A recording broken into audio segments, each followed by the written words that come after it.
오늘 저와 여러분들에게 주시는 하나님의 말씀입니다. 우리가 읽은 요한계시록 19장 11절로 21절까지의 말씀인데 우리 제목 같이 읽도록하겠습니다. 시작. 백마를 탄 자, 백마를 탄 자. 우리가 말씀을 이렇게 읽었지만 참 요한계시록은 그냥 말씀을 읽어서는 이게 무슨 내용인지, 무슨 일이 지금 진행되고 있는지 잘 이해가 좀 안 되는 부분들이 참 많습니다. 왜냐하면 상징적인 의미가 참 많다 보니까 참 읽기가 참 어려운 말씀이기도 한 거죠. 오늘 여기 11절부터 나오는 말씀에 우리가 지난 수요 예배 때 우리 19장에 이렇게 말씀을 보면서 이제 19장부터는 이제 요한계시록의 결론에 해당되는 그런 말씀입니다. 특별히 우리가 19장에 어린 양의 혼인 잔치에 대한 말씀을 우리가 지난주에 말씀을 나눴습니다. 그 혼인 잔치에 여러분 주인공은 누굽니까? 주인공이 누구겠습니까? 주인공은 누굴까요? 신랑 대신 예수님이 주인공이겠죠. 신랑 대신 예수님이 주인공이겠죠. 물론 오늘날 시대에 신랑이 주인공이라고 하면 뭐라고 할지도 모르겠습니다. 요즘에는 여성의 인권이 워낙 강한 시대를 우리가 살아가다 보니까 어떻게 신랑이 주인공이냐 신부가 주인공이지라고 할 수도 있겠지만 여러분 예수님이 주인공이시죠. 그 예수님에 대한 말씀이 오늘 또 나오게 됩니다. 그 주인공인 예수님이 오늘 이 백마 탄 자로 오늘 등장하게 됩니다. 여러분 예수님을 본다는 것, 여러분 예수님 보셨습니까? 보셨어요? 보셨습니까? 못 보셨습니까? 뭐 성화로는 많이 보셨겠죠. 예수님에 대한 어떤 성화로는 우리가 예수님의 얼굴을 보았을 것입니다. 근데 이 세상에 존재하는 그 어떤 성화도 예수님의 얼굴을 정확히 표현하는 성화는 없다. 그래서 이 성화도요 가는 그 지역마다 또 나라마다 민족마다 예수님의 모습이 다 다르잖아요. 아프리카 가면 예수님이 어떤 인종이겠습니까? 흑인이겠죠. 아시아 쪽으로 오면은 황인종일 겁니다. 미국에서 예수님을 그린다면 백인종으로 그릴 수도 있겠죠. 여러분 예수님 우리가 사실 예수님을 만나고 보고 싶다 어떤 그런 고백들을 하며 살아갈 때가 있습니다. 많은 성도들이요 예수님 한번 꼭 뵙고 싶습니다. 내가 예수님 꿈에서라도 아니면 환상으로 내가 예수님 만나면 보면 내가 예수님 잘 믿겠습니다. 좀 보여주십시오. 어떤 이런 기도들 해보신 적 있으십니까? 저는 해봤던 것 같아요. 어렸을 때부터 이렇게 신앙생활하면서 예수님 한번 좀 나타나 주시면 꿈속에서라도 좀 나타나면 아니 어떤 권사님은 어떤 집사님은 꿈속에서 나타나고 환상으로도 보였다는데 왜 저에게는 안 나타나십니까? 라는 그런 기도를 했던 적이 있었던 것 같습니다. 여러분 예수님이 어떻게 생겼는지 우리는 정확히 알 수 없습니다. 또 보고 싶다고 볼 수 있는 것도 아니라는 것이죠. 그러나 예수님은 살아계신 하나님이심을 믿으시길 주의 이름으로 축원드립니다. 원래 살아계신 분이라는 거예요. 여러분 우리가 믿음이라는 것이 눈으로 본다고 다 믿는 것이 아니잖아요. 여러분 우리가 말씀을 보면은 구약부터 쭉 이렇게 진행되어지는 그 말씀 보면 사람들이 우리 인간이라는 존재가 눈으로 봤다고 보았다고 믿는 것이 아니라는 거예요. 여러분 우리가 잘 알듯이 출애굽할 때 얼마나 많은 역사들이 있었습니까? 10개의 그 애굽에서 재앙도 있었고 또 그 이후에 출애굽한 이후에 홍해가 갈라지는 그 광경 또 이 광야의 40년의 길을 걸을 때에 만나 메추라기 또 불기둥과 구름기둥 뭐 엄청난 그런 기적들 반석에서 물이 나오는 그런 마라의 쓴물이 단물이 되어지는 그 놀라운 역사들을 이스라엘 백성들이 그렇게 봤잖아요. 봤는데 결국 그들이 어떻게 합니까? 믿지를 못하는 거예요. 끊임없이 그들이 불만합니다. 여러분 인간은 그런 존재라는 거예요. 구약뿐입니까? 여러분 신약으로 와서는 어떻습니까? 예수님을 그렇게 추종했던 따라했던 많은 무리들이 있습니다. 수많은 무리들이 예수님을 쫓아다녔습니다. 왜요? 예수님께서 기적을 행하시니까 사람을 살리시고 또 오병이어의 사건을 일으키시고 많은 그 기적을 행하니까 사람들이 몰려드는 겁니다. 구름대같이 몰려드는 거예요. 그런데 요한복음 6장에 가면 그렇게 따라다녔던 제자들 무리들은 둘째치고 그 따라다녔던 제자라고 하는 사람들 중에서 많은 사람들이 예수님을 떠나가고 다시는 예수님을 쫓지 않았다라고 기록합니다. 그때에 예수님께서 그 12명의 제자들에게 물으셨어요. 너희도 가려느냐? 너희도 갈 거냐? 그때 이제 수제자였던 베드로가 고백합니다. 주여 영생의 말씀이 여기 있는데 주께 있는데 우리가 어디로 가겠습니까? 그런 고백을 하는 거죠. 여러분 그 사람들이요 예수님과 함께 있으면서 얼마나 많은 기적을 봤습니까? 예수님께 행하시는 일들 다 봤잖아요. 그런데 그 그렇게 행함을 다 봤던 그런 기적과 표적을 다 봤던 그 사람들이 결국에는 예수님을 떠나가고 나중에는 예수님을 십자가에 못 박아라고 외치는 사람들이 됐다라는 거예요. 여러분 우리가 본다고 믿는 것이 그래서 아니라는 거예요. 여러분 우리가 도마의 이야기도 우리가 알듯이 예수님께 부활하신 이후에 예수님 제자들 찾아서 예수님 제자들이 모인 곳에 오셨습니다. 오셨을 때, 처음 오셨을 때에 그때는 그 자리에 도마가 있지 않았습니다. 그리고 다시 한번 도마를 만나시기 위해서 예수님께 또 그 모인 자리로 오셨어요. 그때에 예수님께서 도마에게 말씀합니다. 내 손가락을 이리 내밀어 내 손을 보고 내 손을 내밀어 내 옆구리에 넣어봐라. 그리하며 믿음 없는 자가 되지 말고 믿는 자가 되라라고 예수님께서 말씀하셨어요. 그때 도마가 어떻게 했겠습니까?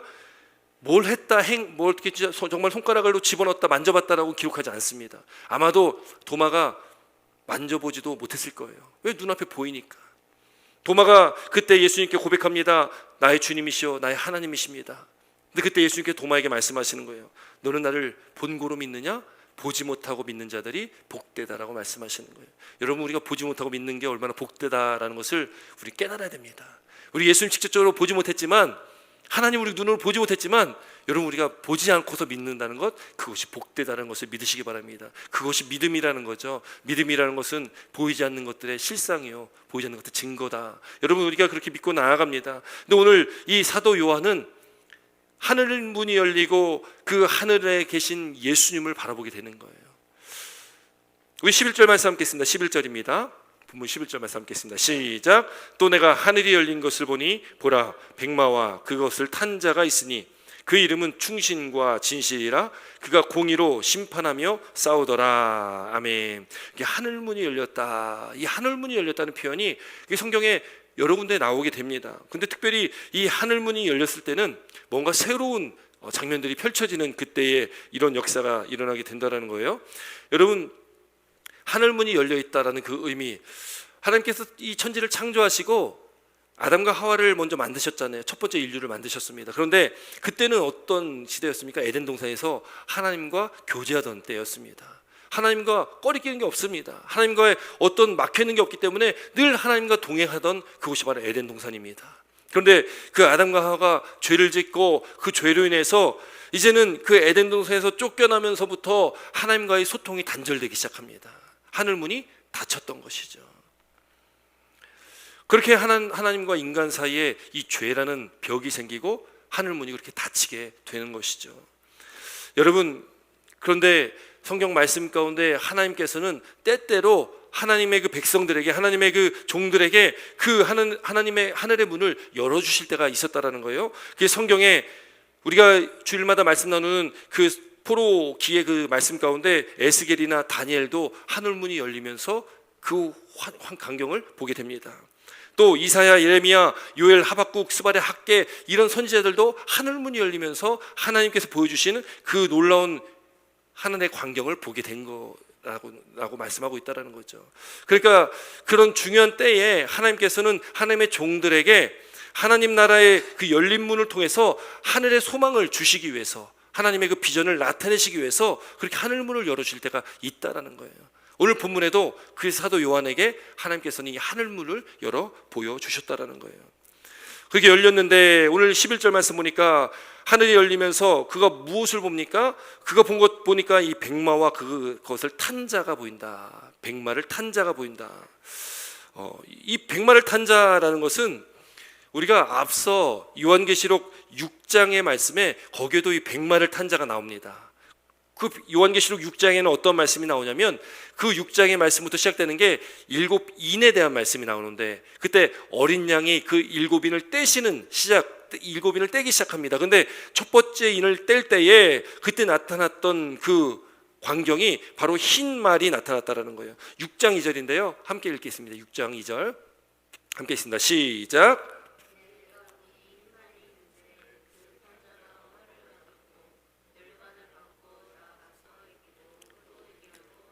아멘. 여기 보니까요, 흰말이 있고 또 그 탄자가 있다. 오늘 본문과 똑같은 내용의 말씀이 나오잖아요. 근데 여기 이 첫 번째 인이 띄어지면서 나온 이 흰말을 탄 자는 예수님일까요? 아닐까요? 예수님일까요? 아닐까요? 우선 지금 인을 떼신 분이 어린 양이신 예수님이십니다. 그리고 나타난 것이 첫 번째 인을 뗐을 때에 흰말이 나타나고 그 탄자가 활을 가졌고 면류관을 썼다. 이 말씀의 의미에 여기에서의 흰말을 그 탄자는 적 그리스도를 나타내고 있는 거예요. 적 그리스도는 예수님을 모방합니다. 예수님이 하셨던 것 그대로 따라하는 따라쟁이다. 우리가 예전에 한번 말씀을 나눴잖아요. 카피캣이라는 단어를 쓰면서 말씀을 나눴던 적이 있어요. 이 사탄은 예수님께서 하셨던 그 모습 그대로 따라하려는 그런 속성을 가지고 있어요. 흰말을 탄 자가 있는데 활을 가졌다. 무기가 활입니다. 이 활이라는 것 자체가 성경에서는 악한 사단의 권세, 그 악한 영들이 무기로 사용하는 것이 활입니다. 그리고 그가 면류관을 받아가지고 그 또한 면류관을 가지고 있다는 거예요. 그렇게 예수님의 모습을 그가 모방해가지고 나타났던 것이 6장 2절의 말씀입니다. 오늘 본문의 말씀에, 오늘 본문은 이건 예수님을 말하고 있다는 거예요. 흰말을 탄 자, 그분 바로 예수님이십니다. 여러분께서 특히 우리나라의 교주들이 흰말을 그렇게 많이 탑니다. 교주들 중에 뭐 대표적인 교주들, 뭐 박명호라고 하는 한창 또 시끄러웠던, 지금도 사실 굉장히 이슈가 되는 그런 사람이기도 한데, 이 박명호라는 사람도 흰말을 탔고요. 또 뭐 안상홍, 이 템파에 그 하나님의 교회가 지금 세워졌다고 그래요. 안상홍 증인입니다. 안상홍이라는 하나님이라고 하는 그 사람을 섬기는 그 교주로 믿는 그런 이단인데, 그 안상홍이 죽었거든요. 그랬더니 그 와이프를 하나님 어머니라고 해가지고 지금 믿고 있거든요. 근데 지금 템파에 그 교회가 생겼다고 합니다. 한국 여자분과 미국 남자분하고 이렇게 결혼한 젊은 부부라고 하는데요. 지금 템파에 지금 하나님의 교회가 들어왔습니다. 우리가 좀 굉장히 우리가 그런 이단들에 대해서, 이단이 어떤 교회가 들어오고 그러면 굉장히 우리가 좀 조심해야 될 필요가 있습니다. 왜요? 이단들이 접근할 때 천사처럼 오거든요. 천사처럼. 그리고 어렵고 힘든 사람에게 정말로 따뜻한 모습으로 다가갑니다. 그러니까 이제 힘든 사람, 어려운 사람들이 거기 이제 관계에 넘어가게 되는 것이죠. 어쨌든 그런 뭐 안상홍, 뭐 요즘에 대표적인 또 이단인 신천지 이만희, 그 흰말을 그렇게 탑니다. 또 타는 사람이 있어요. 저희 북한에 그 뚱뚱한 그 있잖아요. 여기 김정은이라고, 그 흰말을 그렇게 타고 다녀요. 여기 흰말이 의미하는 것, 흰말이 그런 어떤 좀 승리를 상징하기도 한다라는 거예요. 이 고대부터 전쟁에서 승리하고 돌아오는 어떤 개선 장군들이 흰말을 타고 돌아왔다라는 거예요. 그러니까 이 흰말이라는 것 자체가 승리를 상징한다. 그러니까 예수님께서 여기 백마를 타고 나타났다고 하니까 이 백마 탄 자가 이게 이제 이단 교주가 되는 거예요. 이단들이 요 말씀 가지고 그렇게 자기도 백마를 타고 사진 한 컷씩 이렇게 찍어가지고 이게 보관하게끔 하는 거죠. 예수님께서 그렇게 백마를 타고 오셨습니다. 백마를 타고 오셔서 예수님께서는요, 오늘 11절 말씀 보니까 백마를 탄 자가 있으니 그의 이름은 충신과 진실이라. 그가 공의로 심판하며 싸우더라. 충신과 공의다. 여기 이제 예수님의 이름에 대해서 몇 번 나올 건데, 오늘 첫 번째 나오는 이름이 충신과 진실이다. 이 충신이라는 것은 충성스럽고 신실하다, 믿을만하다라는 그런 의미를 갖고 있죠. 또 여기 이 진실이라는 것도 참되다, 또 진실하다, 이것도 신실하다 의미를 가지고 있다라는 거예요. 예수님께서 이 행하시는 이 구원의 사역 가운데 또 이 땅에 오시는 예수님은 심판주로 오시잖아요. 그 심판주로 이 땅을 심판하실 건데, 그분은 이렇게 충신과 진실로, 또 여기 보니까 공의로 심판하신다라고 말씀하기 때문에 예수님께서 이 땅에 심판주로 오실 수가 있는 분이다. 그분은 그런 하나님이시다라고 말씀하고 있다라는 거예요. 예수님의 그 신실하심, 진실하심, 예수님의 공의, 그렇기 때문에 예수님은 이 땅에 정의로움과 공의로움을 가지고 또 그렇게 예수님께서 이 땅을 심판하시는 심판주로 오신다라는 것을 우리가 그래서 믿어야 된다는 거죠. 예수님께서는 그러한 하나님이시라는 것을 우리가 깨달아야 됩니다. 백마를 타고 오신 그 주님은 이 땅에 승리자로 오시는 것, 우리가 기억해야 된다는 거예요. 그래서 오늘 이 본문에는 예수님에 대해서 묘사를 하고 있어요. 우리 12절 말씀 함께 있습니다. 12절 함께 있습니다. 시작.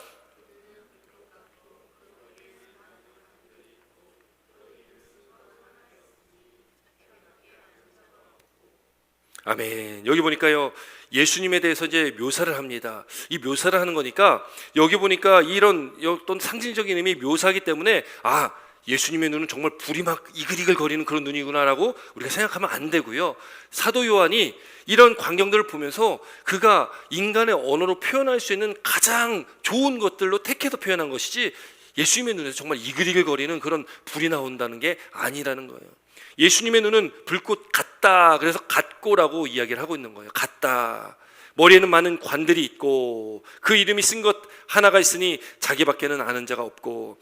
여러분, 예수님은요, 요한계시록 1장에도 그런 말씀이 나옵니다. 7 금촛대 사이에 거기 인자가 서 계신데 인자는 예수님입니다. 그 7 금촛대 사이에 계신 그 인자의 모습에 대해서 요한계시록 1장에도 묘사가 나오는데 거기에도 똑같이 예수님의 눈이 불꽃 같다라고 표현을 하고 있어요.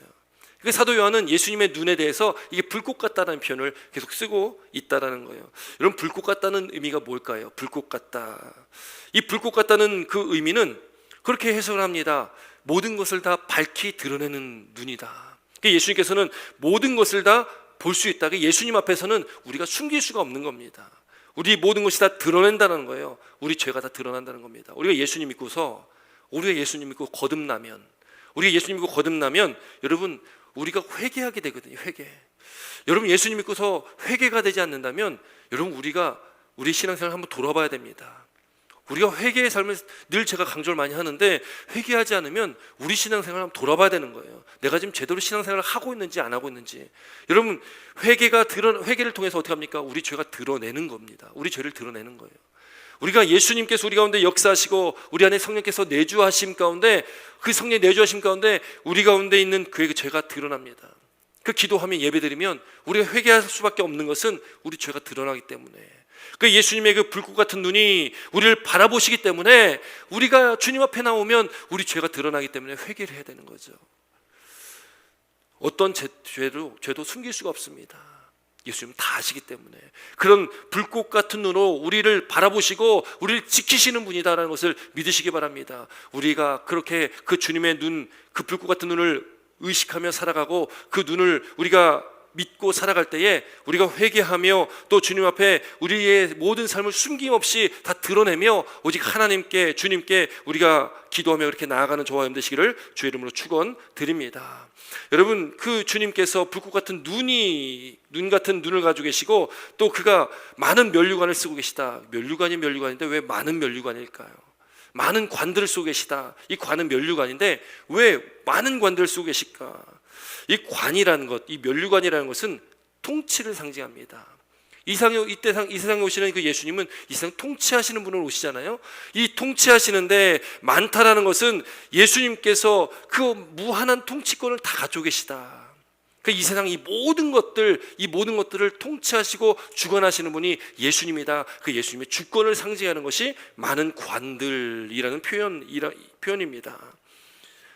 여러분, 그렇게 많은 관들을 썼다. 그런데 우리가 앞서 제가 말씀 나눴던 그 6장 2절, 요한계시록 6장 2절에도 그 적 그리스도를 상징하는 흰말을 탄 자도 면류관을 썼다. 면류관을 가지고 있다라고 표현하고 있었죠. 그도 면류관을 가지고 있습니다. 그런데 예수님이 쓰신 그 면류관과 이 적 그리스도인 그 흰말을 탄 자가 썼던 면류관의 단어 자체가 좀 다릅니다. 예수님이 쓰셨던 그 면류관의 그 단어는 디아데마라고 해서 이건 승리의 그 왕이 쓰는 왕의 면류관을 상징한다 말하고 있다면, 적 그리스도가 쓰는 그 면류관은 스테파노스라는 말을 쓰면서 그 말의 의미는 그저 이 전쟁에 미친 정복자라는 표현을 쓰거든요. 정복자들이 쓰는 그런 관이다. 그 예수님께 쓰시는 관과 적 그리스도가 쓰는 이 관이 다르다라는 거예요. 면류관 자체가 다르다. 적 그리스도는 그저 예수님이 하는 그 모습대로 따라하려는, 모방하려는 그런 속성으로 나타나고 있다라는 거예요. 이 모든 우주를, 또 이 모든 세상을 다스리시는 분은 모든 주권은 오직 예수님께만 있다는 것을 믿으시기 바랍니다. 오직 예수님 한 분밖에 없다. 진정한 왕은 오직 예수님이시다라는 것을 우리가 그래서 믿어야 된다는 거예요. 예수님께서는 태초부터 지금까지 앞으로 영원히 진정한 왕이 되실 것입니다. 그분만이 왕이십니다. 그분만은 우리가 왕으로 모시고 그분만을 나의 주인으로 우리가 섬기며 살아가야 된다는 거예요. 여러분, 오늘 이 12절 말씀 보니까 여기 이름이 있는데, 이름 쓴 것 하나가 있는데 자기밖에 아는 자가 없다. 예수님밖에 알 수 없다라는 거예요. 이게 무슨 의미일까? 예수님밖에 알 수가 없는 이름. 이름이면 이름이지 왜 예수님밖에 알 수 없는 이름을 나타내고 있을까? 이 말씀은 참 해석하기 어려운 말씀이기도 합니다. 그러나 이 말씀을 통해서 우리가 깨닫게 되어지는 것은, 여러분, 우리 인간은 유한한 존재고 주님은 무한하신 하나님이십니다. 그렇기 때문에 우리 인간이 유한함을 가지고 완전하신 하나님이신 신이신 예수님을 우리가 다 깨달을 수가 없는 거 아니겠습니까? 우리가 예수님을 다 알 수 있다는 것 자체가 교만입니다. 피조물이 만들어진 존재가 창조하신 창조주를 어떻게 알 수 있겠습니까? 다 알 수가 없는 것이죠. 그래서 여러분 성경에도요, 창세기 32장에도 또 사사기 13장에도 하나님을 만났던 그 야곱이 그렇게 하나님의 이름을 물었을 때 하나님의 이름을 알려주지 않는 거예요. 그 유대인들이요, 하나님의 이름, 그 거룩하신 하나님의 이름을 그 입에 올릴 수가 없어서 그들이 다른 이름으로 하나님을 이름을 대신했던 그런 기록들, 그런 말씀들이 성경에 기록되어 있습니다.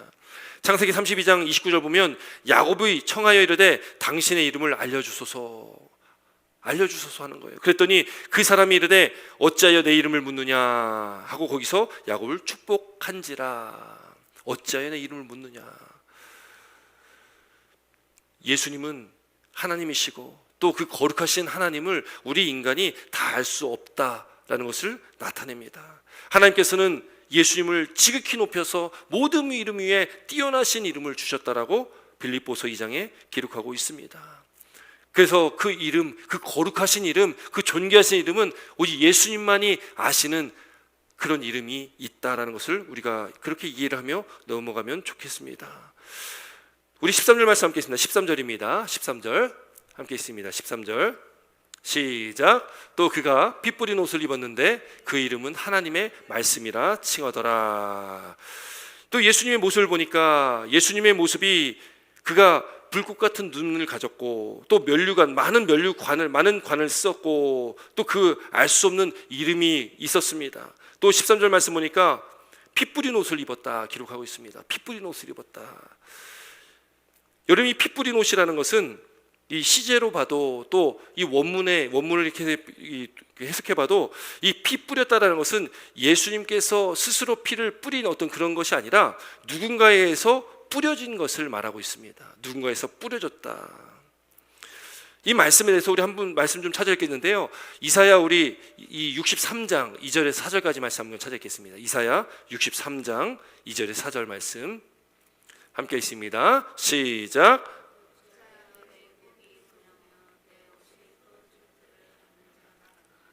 만민 가운데 나와 함께 한 자가 없이 내가 홀로 포도즙들을 밟았는데 내가 노함으로 말미암아 무리를 밟았고 분함으로 말미암아 짓밟았으므로 그들의 선혈이 내 옷에 튀어 내 의복을 다 더럽혔음이니 이는 내 원수 갚는 날이 내 마음에 있고 내가 구속할 해가 왔으나. 아멘. 여러분, 이 이사야 63장 지금 우리가 읽은 2절부터 4절까지 말씀 보면 여기 말씀이 지금 여기 우리 본문에 나오는 이 말씀과 같은 의미의 그런 말씀입니다.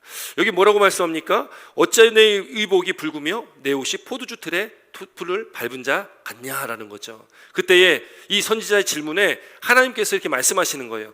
내가 노함을 인하여 무리를 밟았고 분함을 인하여 짓밟았으므로 그들의 선혈이 내 옷에 튀어 내 의복을 다 더럽혔으니. 이게 뭡니까? 하나님께서 그 악한 영들, 악한 권세들을 지금 짓밟았다라고 말씀하시는 거예요. 그렇게 짓밟은 가운데 그들의 선혈이 그 옷에 튀었다. 그래서 오늘 본문에 예수님께서 지금 그 피 뿌린 옷이라는 것은 예수님께서 악한 영들과의 어떤 그 전쟁 가운데, 그 싸움 가운데 그들을 이기시고 그들이 선혈이 옷에 피에 튀었다라는 그런 의미를 가지고 있다는 거예요. 곧 이것은 예수님께서 전쟁 가운데 승리하셨다는 것을 의미하고 있다는 거예요. 진짜 예수님께서 이런 피 튀긴 옷을 입고 나오셨다는 의미보다 이것은 상징적인 의미로 바라봐야 됩니다. 그래서 예수님께서는 전쟁에 승리하셨구나.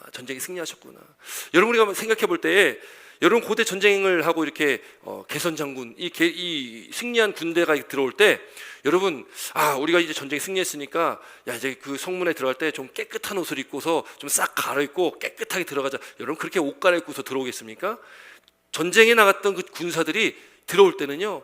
저도 사극을 통해서 이렇게 전쟁의 싸움에서 이렇게 들어오는 어떤 그 옛날 조선시대 군인들 모습을 저도 보았던 기억을 이렇게 되살리면 전쟁터에서 있었던 그 모습 그대로 그렇게 들어오게 됩니다.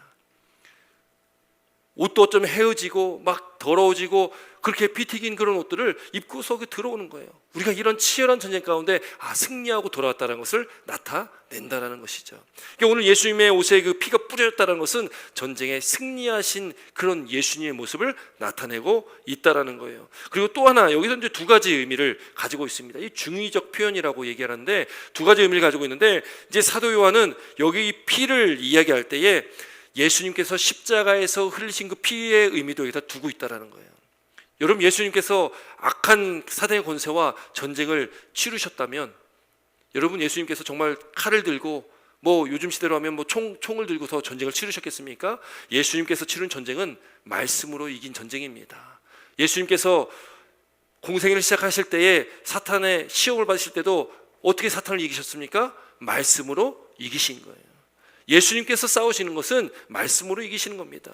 예수님께서 굳이 싸울 일이 있겠습니까? 우리가 요한계시록 말씀 봤지만 이 사탄이라는 존재는 이미 예수님과 싸운 것도 아니고 천사들과 싸워서도 패한 존재가 사탄이라는 존재입니다. 이 사탄이라는 존재가 어떻게 하나님과 겨루어 이기겠습니까? 아니, 하나님과 싸운다는 것 자체가 말이 되겠습니까? 천사들과 싸워서도 안 되는 존재가 사탄인데, 예수님께서 지금 피 튀긴 옷을 입었다는 것은 바로 그런 의미예요. 승리의 의미가 있는 것이고, 그 전쟁의 승리는 다른 것이 아니다라는 거예요. 예수님께서 십자가에 달려 죽으셨고 그 십자가상에서 흘리신 그 피를 말하고 있다라는 거예요. 예수님께서 십자가에 달려 죽었을 때 사탄은 쾌재를 불렀을 거예요. 우리가 이겼다.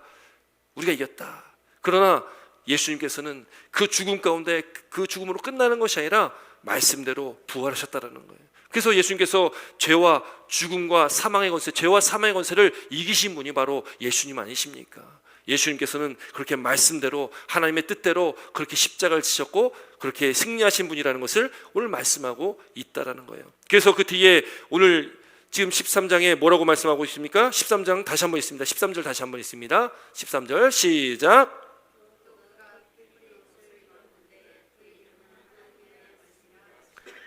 아멘. 그래서 여기 나오는 것이 그의 이름, 예수님의 이름, 그의 이름은 하나님의 말씀이다 라고 또 말씀하고 있는 거예요. 하나님의 말씀, 여러분 요한복음도 요한일서도 이 사도 요한이 지은 이 기록한 이 말씀에는, 요한복음에도 또 요한일서 1장 1절의 말씀들에는 예수님에 대한 설명이 나옵니다. 요한복음 1장 1절에는 태초에 말씀이 계시니라. 이 말씀이 하나님과 함께 계셨으니 이 말씀은 곧 하나님이시다.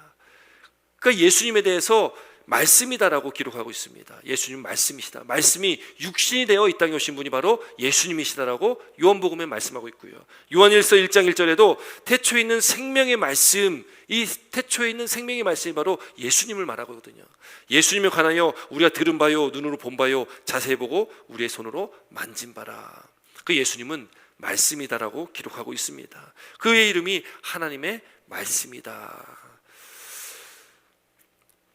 여러분 히브리서 4장 12절에 하나님 말씀은 그래서 살아있다라는 거예요. 하나님 말씀은 살아있고 운동력 있어, 활력 있어, 좌우에 날선 어떤 검보다도 예리하다라고 말씀합니다. 하나님의 말씀은 살아있습니다. 곧 예수님은 살아계신 하나님의 말씀이라는 것을 믿으시길 주의 이름으로 축원드립니다. 여러분 예수님을 보고 싶으시잖아요? 여러분 보고 싶으십니까? 아멘이시죠? 여러분 예수님 보고 싶으시면 말씀을 보시면 됩니다. 하나님 말씀이 예수님이시거든요. 하나님 말씀 안에 우리가 살아갈 때에 예수님을 우리가 보게 됩니다. 저도 예수님 보고 싶습니다. 근데 안 보여주시더라고요. 그러나 믿습니다. 저도 여러분들도 믿으실 거예요. 믿습니다. 왜요? 하나님 말씀이 우리 안에 있고 그 말씀이 나에게 있고 그 말씀 믿는 우리는 이미 예수님이 우리 안에 내주하시고 성령께서 내주하심에 하나님도 예수님도 우리와 함께 하시기에, 여러분 보는 것이 중요합니까? 우리 안에 계신 게 중요합니까? 여러분 보는 것보다 내 안에 계시다는 것이 훨씬 더 감사하지 않습니까? 눈으로 보는 게 다가 아니라 내 안에 살아서 역사하신다는 게 얼마나 감사합니까? 우리 피조물이고 인간인데 참 연약한 존재인데 우리 안에 거하신다라고 말씀하시는 거예요. 주님께서 우리 안에 거하신다라고 말씀합니다. 우리가 그래서 거룩한 성전이 된 거 아니겠습니까? 그래서 우리가 하나님의 전이잖아요. 여러분 그 은혜가 정말 감사하지 않습니까? 그 은혜를 가지고 우리가 살아가야 된다는 것이죠. 여러분 주님께서는 그렇게 승리하신 주님이라는 거예요. 여기 14절 말씀 보니까 그렇게 말씀이신 예수님을 따르는 하늘의 군대에 대한 말씀이 나와요. 우리 14절 말씀 함께 읽습니다. 14절입니다. 함께 읽습니다. 시작.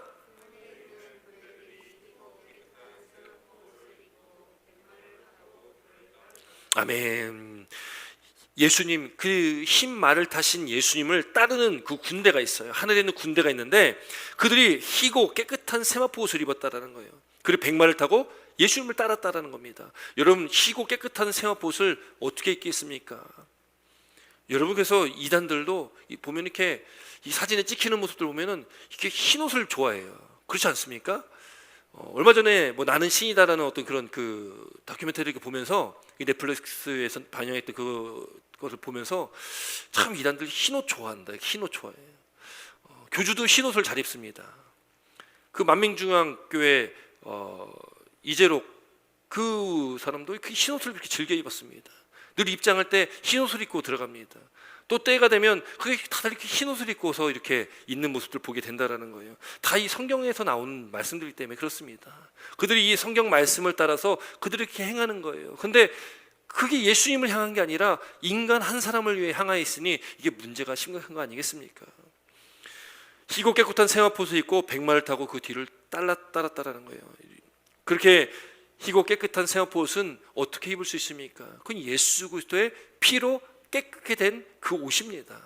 우리는 예수님을 믿기 전에, 예수님을 알기 전에 우리는 더러운 옷을 입고 있는 상태랑 똑같죠.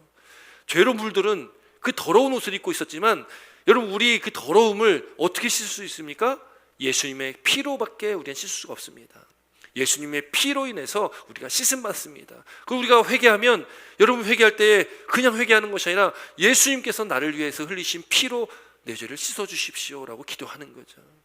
예수님께서 십자가에서 흘리신 그 피가 우리 죄를 깨끗이 씻어주는 것입니다. 예수님께서 흘린 피가 우리를 그걸 깨끗하게 만들어 주신다라는 거예요. 여러분, 이 희고 깨끗한 세마포를 입고 백마를 타고 있다. 이건 누구를 얘기하겠습니까? 이건 큰 의미에서는 교회를 말하는 거예요. 구원받은 하나님의 백성들이 모인 그 교회를 말하는 것이고, 또 그 구원받은 성도 한 사람 한 사람, 그 성도 한 사람 한 사람을 말하고 있다라는 것이죠.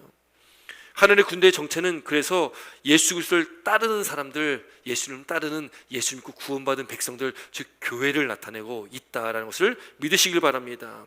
승리한 교회입니다. 승리한 교회. 예수님께서 승리하셨기 때문에 예수님, 승리하신 예수님이 앞장서시고 그 뒤를 승리한 하나님의 백성들이 함께 따라가는 겁니다. 그것이 하나님 나라의 군대라는 거예요. 여러분, 그렇게 최후의 승리가 누구에게 있다? 예수님께 있고, 그 최후의 승리는 예수님을 따르는 저와 여러분들 가운데 있다는 것을 믿으시길 주의 이름으로 축원드립니다. 여러분, 그 예수님께서 어떻게 그 전쟁 가운데 나타나실까요? 우리 15절부터 16절까지는 이 아마겟돈 전쟁, 우리 아마겟돈이라는 말을 영화로 우리가 봐서 잘 알고 계실 건데, 앞서 우리가 요한계시록 말씀에 아마겟돈이라는 그 의미가 있었습니다. 원래 이 아마겟돈이라는 것이 무깃도라는 이스라엘 한 지명에서 나오는 말인데, 거기에서 치열한 전쟁이 참 많았거든요. 이 무깃도라는 그 지역에서. 여러분, 이 아마겟돈이라는 것은 그런 전쟁의 어떤 그 상징적 의미를 나타내고 있는 것입니다. 그래서 이 아마겟돈이라는 뭐 영화도 있었지만, 그런 영화들 보면 어떤 종말에 대한 어떤 그런 묘사들이 참 많지 않습니까? 여러분, 종말의 마지막 때에 있을 그 전쟁에 대한 어떤 그런 상징적 의미를 갖고 있는 그 장소와 이 아마겟돈인데, 그때 예수님께서 어떻게 그 전쟁이 일어나는지, 예수님께서 어떻게 전쟁을 치르시는지 15절 말씀에 이렇게 기록하고 있어요. 15절 말씀 함께 읽습니다. 15절 함께 읽습니다. 시작. 그의 입에서 예리한 검이 나오니 그것으로 만국을 치겠고 친히 그들을 철장으로 다스리며 또 친히 하나님 곧 전능하신 이의 맹렬한 진노의 포도주를 밟겠고, 16절도 읽습니다. 그 옷과 그 다리에 이름을 쓴 것이 있으니 만왕의 왕이요 만주의 주라 하였더라. 아멘. 여러분, 전쟁을 하시는데요, 예수님께서 전쟁을 어떻게 치르시겠습니까? 총칼로 싸우는 게 아니에요. 예수님께서 15절 말씀하시는데 그는 입에서 예리한 검이 나온다라는 거예요. 검이 나온다. 앞서 제가 말씀 나누면서 서론에 이 사탄의 이 적그리스도들은 그의 무기가 뭡니까? 활 가지고 있지 않습니까? 예수님은 검을 가지고 있으니까 따라하는 거예요. 뭔가 무기를 하나 들고 있는 게 활이라는 거예요. 여러분, 예수님께서 그렇게 예리한 검을 가지고 그것으로 만국을 치시겠다라고 말씀하는데, 이게 진짜 칼로 뭐 휘둘러 가지고 전쟁을 치르신다는 말씀이 아니라는 거예요. 여러분, 이런 표현들을, 이 상징적인 의미로 표현하는 것, 또 이런 표현들을 회화적 표현이라고도, 그런 묘사라고도 이야기합니다. 회화적 묘사라는 것은 그림을 그리듯이 상징적인 의미로 나타내고 있다라는 거예요. 입에서 칼이 나온다, 뭐 철 막대기로, 여기 철장이라는 것은 철 막대기를 말합니다. 철 막대기로 또 뭐 주수한 포도로부터 이 포도즙을 짜는 어떤 장면들, 어떤 이 전쟁의 장면들을 나타내는데 이게 어떤 한 그림의 어떤 상징 의미로 나타내고 있다라는 거예요. 아, 진짜 예수님이 입에서 막 칼이 나오고 검이 나오고 막 그런 것이 아니라는 겁니다. 여러분, 이 입에서 검이 나왔다. 이 검이 무엇입니까? 이 예리한 검이 무엇을 말씀합니까? 여러분, 이 검은 하나님의 말씀이라는 것을 믿으시기 바랍니다.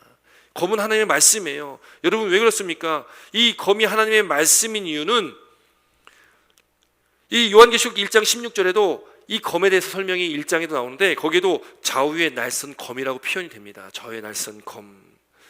여러분, 그 말씀, 우리가 잘 아는 우리의 전신갑주를 입는 그 말씀 가운데 여러분, 우리에게 유일한 무기가 무엇이 있습니까? 성령의 검 있지 않습니까? 성령의 검. 성령의 검이 있는데 그 성령의 검은 곧 하나님의 말씀이다라고 기록하고 있다라는 거예요. 여러분, 우리의 무기는 하나님의 말씀입니다. 예수님께서도 예리한 검이라는 것은 그건 하나님의 말씀, 그 성령의 검을 말하고 있다는 것을 믿으시기 바랍니다. 하나님은, 예수님은 그 말씀으로 그 악한 영들을 무너뜨리는 겁니다. 말씀을 통해서 그 악한 영들이 다 무너지는 겁니다. 여러분, 그것은 예수님뿐만이 아니고 저와 여러분들도 마찬가지예요. 우리가 말씀 안에 살아야 되는 이유는 분명합니다. 말씀이 능력이기 때문에 그렇습니다. 말씀은 곧 누굽니까? 예수 그리스도입니다. 예수 그리스도가 우리 힘이고 능력이잖아요. 여러분, 예수 그리스도의 이름 앞에 악한 영들은 한 길로 왔다 일곱 길로 도망가는 겁니다. 여러분, 우리의 무기는 다른 게 아니라 우리의 무기는 바로 하나님의 말씀입니다. 말씀이 우리 안에 있을 때에 악한 사단의 원수가 우리를 쓰러뜨리지 못하는 겁니다. 우리가 넘어지지 않는다는 거예요. 근데 말씀이 없으니 여러분, 우리가 그렇게 영적 전쟁 가운데 늘 넘어지고 쓰러질 수밖에 없는 거 아니겠습니까? 그래서 우리가 하나님의 전신갑주를 입어야 되는데 그 유일한 무기가 바로 성령의 검, 하나님의 말씀이다라고 우리에게 말씀합니다. 예수님께서 그 하나님의 말씀으로, 그 입에서 나오는 예리한 검으로 이기시는 겁니다. 승리하셨다라는 거예요. 그래서 오늘 본문 말씀에 그 옷과 그 다리에 이름이 또 쓰여졌는데 만왕의 왕이요 만주주시다. 모든 나라의, 모든 만국의 왕이시다라고 지금 말씀하고 있습니다. 그 승리하신 예수님에 대해서 지금 이렇게 설명하고 있다라는 거예요. 여러분, 예수님께서는 승리하셨습니다. 이 승리하심을 통해서 그렇게 악한 영적 세력들은 다 어떻게 됩니까? 다 심판의 자리로 갈 수밖에 없게 되잖아요. 오늘 본문에 이제 21절에 그래서 그런 말씀들이 나오는 거예요. 20절, 21절 말씀 함께 있습니다. 20절, 21절 말씀. 20절, 21절 말씀입니다. 함께 있습니다. 시작.